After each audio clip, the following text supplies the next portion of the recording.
भाइयों राम राम। हम लोग SRB group dairy farm Ramkola Shastri Nagar से हैं। आज हमारी दोपहर की क्लीनिंग हो रही है और उसके साथ साथ हम जानवरों से बेबी लव भी कर रहे हैं। गौरव बाबू और हम लगे हुए हैं और क्लीनिंग हो रही है क्योंकि हमारी 4 बजे से मिल्किंग स्टार्ट हो जाती है। उसके बाद देखो सारे हमारे एनिमल्स अच्छे से ईटिंग कर रहे हैं। उसके बाद जब इनका आफ्टर लंच में इनकी जब फीडिंग हो जाएगी उसके बाद हम स्टार्ट करेंगे मिल्किंग 4 बजे के आसपास।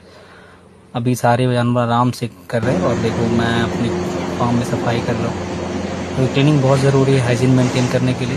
और ये सारी क्लीनिंग होने के बाद अभी जब ये अपना आफ्टरनून का फीडिंग हो जाए उसके बाद हम मिल्किंग स्टार्ट करेंगे। मिल्किंग से पहले हम सबको नहलाते हैं, क्लीन करते हैं, फिर हम सैनिटाइज करते हैं फार्म को। उसके बाद हम मिल्किंग स्टार्ट करते हैं कि हमारे कस्टमर को अच्छे से अच्छा मिल्क मिले और शुद्ध मिले और प्योर मिल्क मिले। तो मिलते हैं इवनिंग में अपने मिल्क सप्लाई के साथ। तो भैया सबको Ram Ram. Keep supporting SRB group milk white cold brands.